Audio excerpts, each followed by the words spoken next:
All right, week 10, day 2. So, had my oral exam today. Felt pretty good about it. Said that I aced it, so hopefully went well. Feel pretty confident about it. Yeah, I'm just waiting for those grades to go in before I can really feel good about it myself personally. But today I did my dynamic warm-up. Still in that phase 4, so I had my 5x5 of overhead press, 5x5 of barbell deadlifts. I'm going to use hex bar deadlifts for me. And then a 3x8 with weighted decline sit-ups. And then what we talked about today in class was a little bit more to do with like fixed equations. So we have the VO2 equals Q times A minus VO2. So Q obviously is the delivery, which is also our cardiac output. That can be broken up into our heart rate, which is our SNS and our PNS again, depending on what's being enacted on. And then our stroke volume, which is our preload, which is the end diastolic minus the systolic blood volume.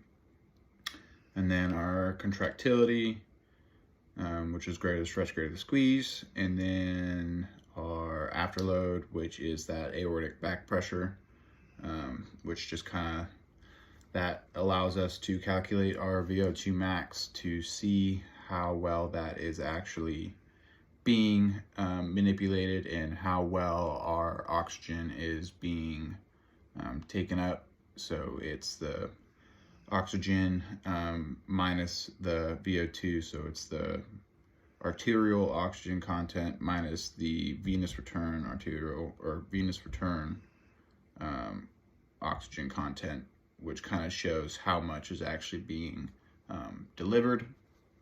Usually there's actually not a change in heart rate. If anything, it'll decrease a little bit during that exercise. The stroke volume will go up, the preload will go up, so our blood volume and our venous return.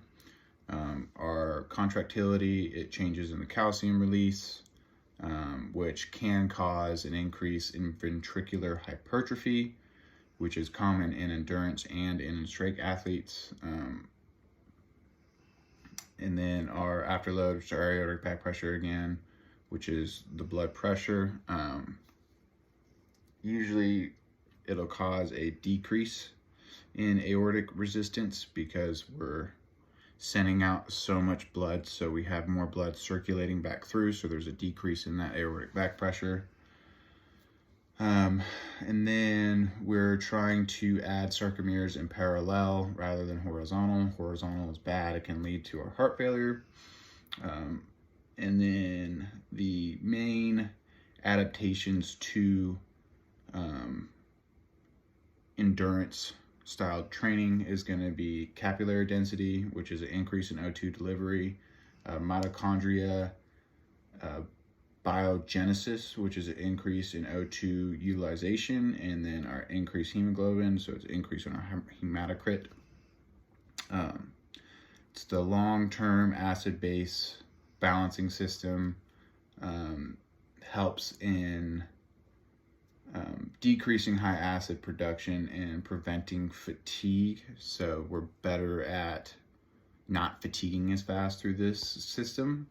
And then we also talked about, again, how we're shifting always from type 2X to type 1. However, we can never fully transition muscle fibers. So even though are always going to be shifting from type 2 to type 1 to try to be more efficient at regulating that acid-base balance, we can never fully transition. However, endurance training can manipulate those factors and will help with that. I'm not currently endurance training, so it can't really relate it to my exercise program at this current point in time. However, endurance training was super important for me when I was wrestling and when I was in football. So hopefully that has given me somewhat of an edge as I have gone through that form of endurance training for those sports. Especially with wrestling. Wrestling, you need super high endurance.